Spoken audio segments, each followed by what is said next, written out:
আপনি কি জানেন জান্নাতে ঢোকার সময় আল্লাহ প্রথম কি বলবেন?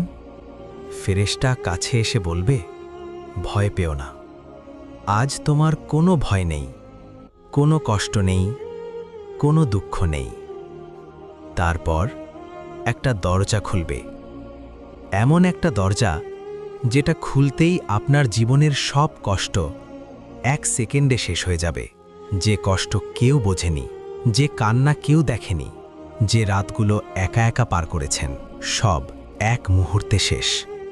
আপনার চোখ চারপাশে খুঁজবে, মা, বাবা, প্রিয় মানুষগুলো যারা দুনিয়া ছেড়ে আগে চলে গেছেন। আর তারা হাসতে হাসতে বলবে, এসো, আমরা তোমারই অপেক্ষায় ছিলাম। এখন আর আলাদা থাকা নেই। এটাই জান।